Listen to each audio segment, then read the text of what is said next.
Hello, Robs. We're back with more books. New book arrivals. What is it? 191, 192, something like that. Don't know. Let's start with the first book, which I paid $4.95 plus shipping because the listing said this first edition copy is not a library book, which obviously it is. So instead of buying a discount first edition of a book that's getting harder to find cheaply, and that's why I was purchasing it, to get ahead of such things. But they effed me over. Obviously, I can pull off these stickers. It's not that difficult, but it still has library markings and a pocket, which is very unfortunate and not at all what I wanted. So hopefully they'll give it to me for free, since they ought to. I don't even know if it's first edition. Fourth printing, so reprinted twice. So it's the first edition, and look at that. I mean, it's just ruined. I just wanted the first edition. And I got it, but this isn't going to cut it. And my rationale for buying her books now, I'll mention that later. But yeah, so hopefully I can get this book for free after I've been ripped off by a faulty goddamn listing. The Man Without a Country by Edward Everett Hale, a Ravel inspirational classic. It's a little old hardcover. I don't know what the year is. Some MCXL bullshit. So I don't know what year that is. Let's look. MCMLIX. I'm going to say 1969. No one would do that. MCM. So what's it? 19 LIX. What's it? LIX? I have no clue what that means. Let's see if there is a... No. There's nothing. Anyway, the book has some minor value. $10 range. For 50 cents. I'll gladly take it every time, bro. Every time. Maybe I can I'll just start doing videos about the book investor. There's a thrift book, which I got at Goodwill for $1.29. Bobbed hair and bathtub gin. Writers running wild in the 20s. Edna St. Vincent Millay, Dorothy Parker, Zelda Fitzgerald, and Edna Ferber. I would not have purchased it had I known that it was all marked up. But such is life. I noticed it while I was in line to pay, but it was too late. I mean, I could have just put it back, but what the hell am I going to do with $1.29 anyway? I have lots of interest in Edna St. Vincent Millay. She's a good, not only was she one of the probably 10 good women poets, she was a friend of Robinson Jeffers, who I have read and researched for a few decades there. This one I was hopeful was going to be worth a lot of money, but it seems to be an undesired book. But it's still got a cool cover. Sterling Heights, Michigan, Middle East Bookshop, The Tarot, 1977. Samuel Weiser, translated from the French with amplification of the text. The Devil. I still think it's a cool cover. It's almost a DIY cover, bruv. Plymouth Brian Vincent Hill for the Plymouth Historical Society, Then and Now. Obviously, it shows you scenes from the city. And it's the old Wilcox house at Penniman Avenue. I didn't, but my an ex-girlfriend used to live right across the street from this place. And I stayed there often. Mostly I hung around with the big fat cat.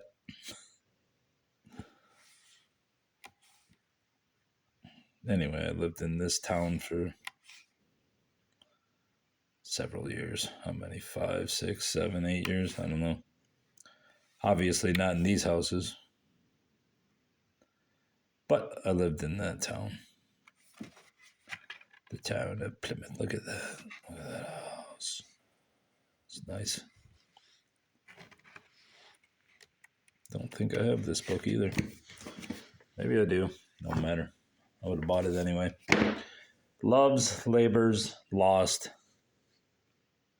by William Shakespeare. Edited by Wilbur Cross. It's a vintage paperback, 1960, I believe it is. Really good shape, obviously. The Yale Shakespeare. Loves, Labors, Lost. 1960 third printing. Sources of the play. Yeah. Nice little vintage copy. Ditto with this. This one I like because it has some, I don't know if this is even about it. Shakespeare. Year was this? October 2nd. This looks like a TV guide. When does it expire? 1993. 2 small pizzas with cheese and 1 topping, $5.99.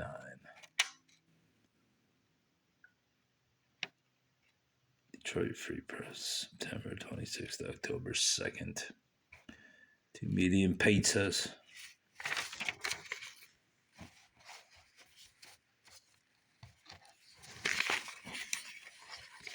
Get your ass in there. Nice bookmark. Probably already have this book, but this is probably a nicer copy than what I have. The Age of Shakespeare, edited by Boris Ford. Another Shakespeare, William Shakespeare, a handbook by some guy named Parrott. Liz Johnson. Thomas Mark Perrott, probably. A handbook, Charles Scribner's Sons, 1934. Paid $2 for this, along with several other books down here that were on sale for $2 a piece.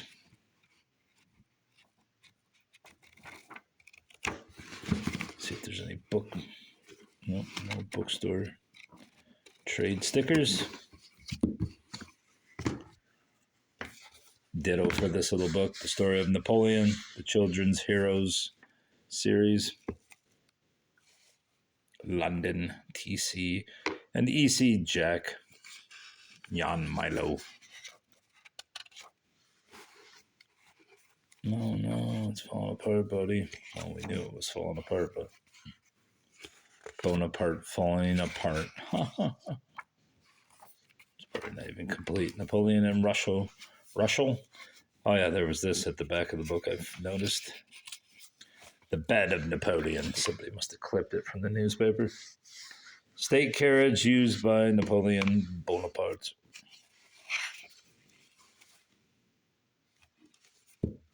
Nice little book. Very cute. Back when kids used to read normal stuff. Speaking of normal. Tales to Read Aloud to Your Cat by Mario Sartori. Volume 1, Tiger. Obviously, this must be the first of several. Lives with his cat, George, in New Jersey. Creeper. All right, there's my kitty. 50-cent book. Can't beat it. Tally's Corner, a study of Negro street corner men by Elliot Lebo. I first became aware of this book many years ago when I was selling books many books on Amazon, and this book was worth a lot more than it is now. Probably twice as much as it is now. As you can see, it's got some mold going on, but I was just like, I don't want to leave this book behind. I've actually been looking for this book for about 5 years.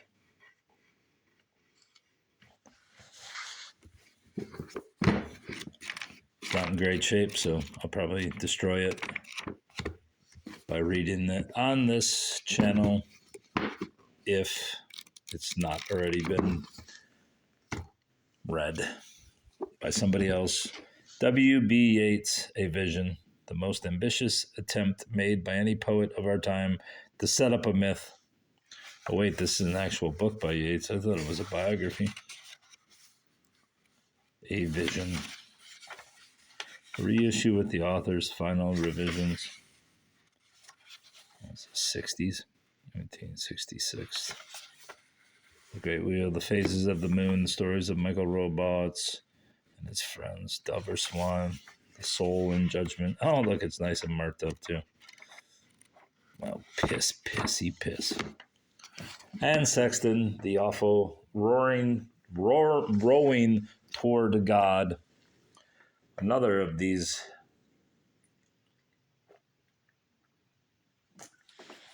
it's Coke this time, not beer. Diet or zero sugar Coke. The Awful Rowing, I can't say it. The Awful Rowing Toward God. I think it's the third. The Witch's Life. When I was a child.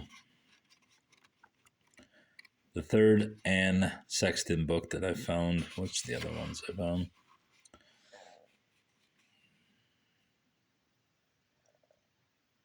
Don't remember. I know I found 45 Mercy Street. I don't know what the other one was, but 3 books at the same thrift store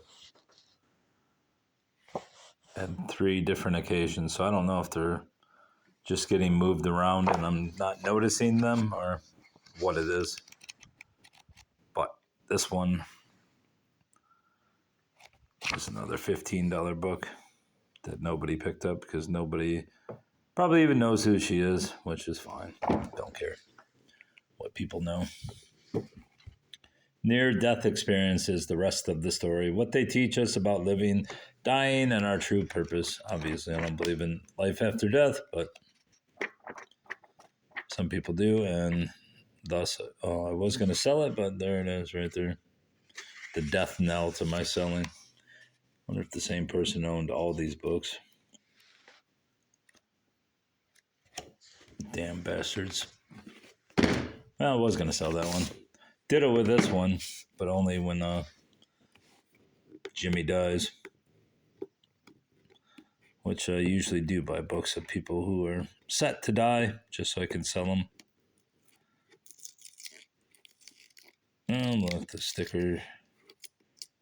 I mean, it might sound morbid that I'm going to sell it because he's going to die, but I think it's probably more morbid to actually buy his book after he dies. Even though when he was alive, he seemingly did not want his book, so who's the bigger weirdo? I'm just trying to make some money.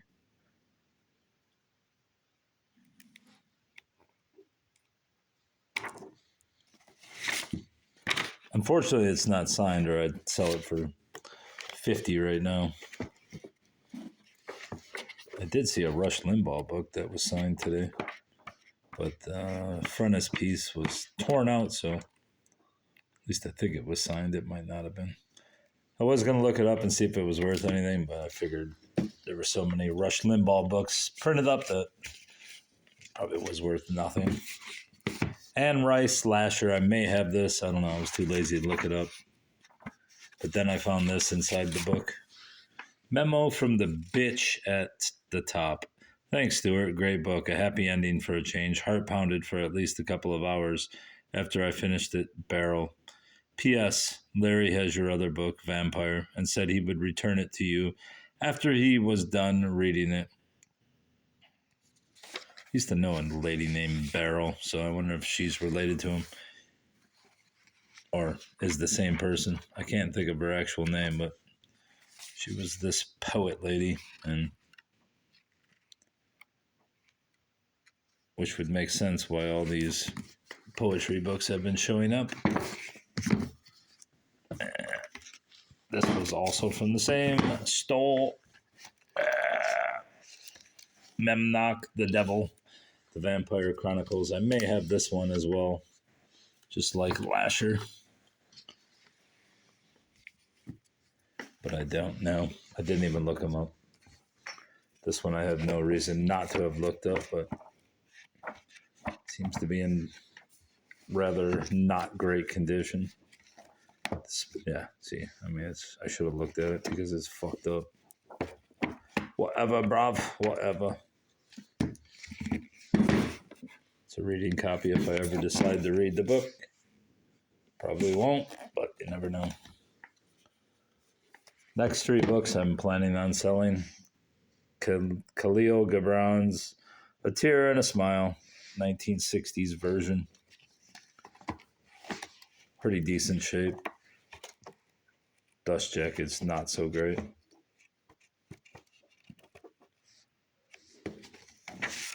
Obviously, his big book is The Prophet. A Tear and a Smile.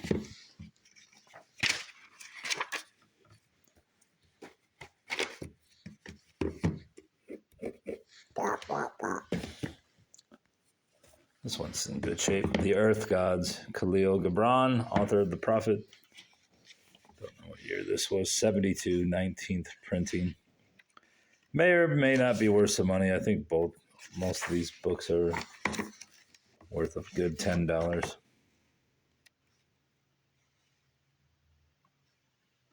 This one's in pretty good shape, actually. I don't like these drawings. They're kind of creepy. Look at that. I don't like it.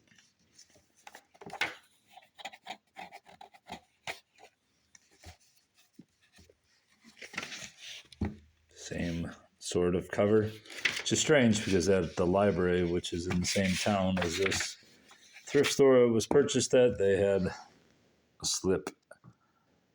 They had a hardcover and a slipcase of The Prophet. Rubaiyat of Omar Khayyam, whatever it is, with full color paintings by Sarkis Kachadorian. Well, I thought this was by Gibran, but it actually is the Rubaiyat. Shows you how much I pay attention. Rendered into English verse by Edward Fitzgerald. Special contents of this edition are copyrighted by Grosset and Dunlap. That's crazy. I thought it was actually this guy, and I just threw it in there. Don't really know what the Rubaiyat is, but I probably could read it in about 20 minutes just looking at this.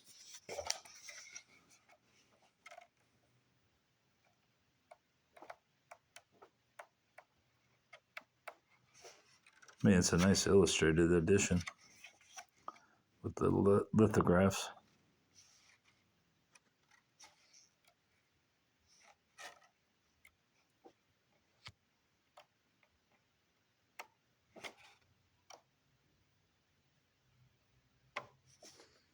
Know nothing about this book.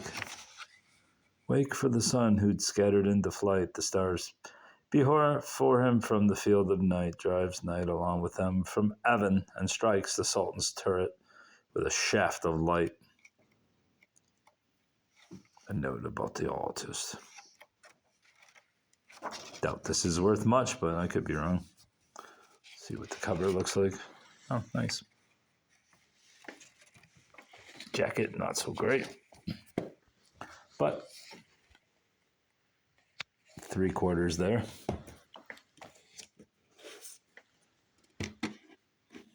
Didn't notice those. A Mystery of Mysteries, The Death and Life of Edgar Allan Poe by Mark Dawidziak.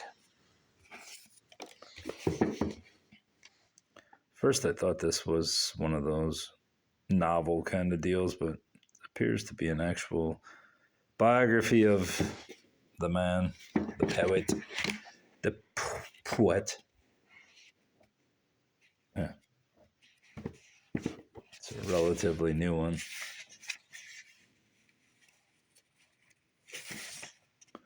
2023, so basically a year old. No, first St. Martin's Griffin edition. Guess it is brand new. Got it for $1, so pretty good deal.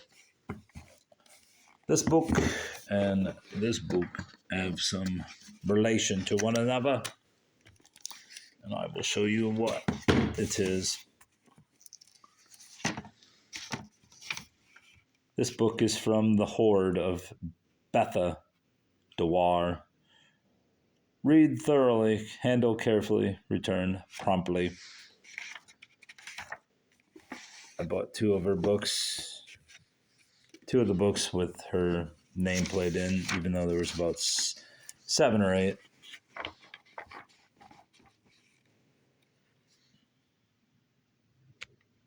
Most of them are mid-century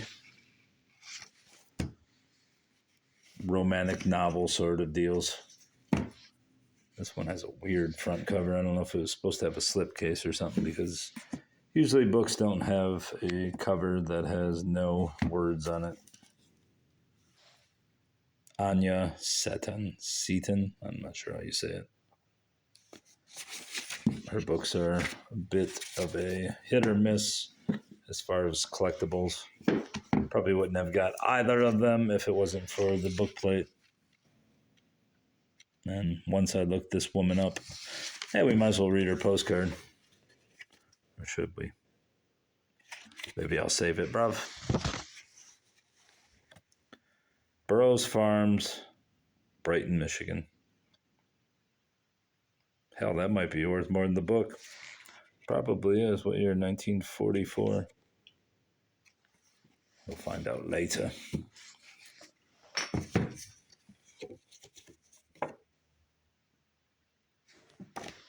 Lastly, Miss Bishop by Bess Streeter Aldrich, another $2 book, as the price indicates. This one is actually has more value than the other two, which I could probably sell. I don't know if I want to.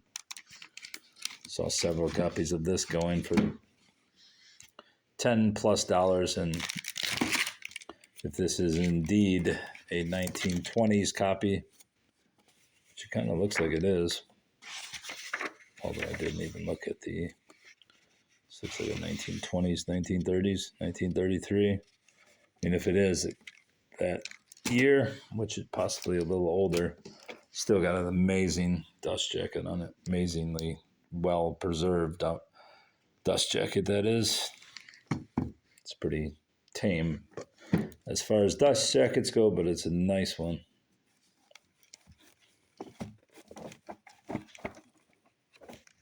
Unfortunately, it wasn't from her collection, the other lady. But I may sell this. Mostly bought it for 3 reasons mentioned, plus it has a Mylar jacket on it as well. Very nice. May actually be able to get some money for it. Dear Betha, we have had lots of fun and met a lot of swell girls. Why don't you come out for a few days anyway? There has been some very unusual excitement here the last 3 days. I will tell you when I get back, I think it says. Does it say get back? What it says. When I see you, that's what it says.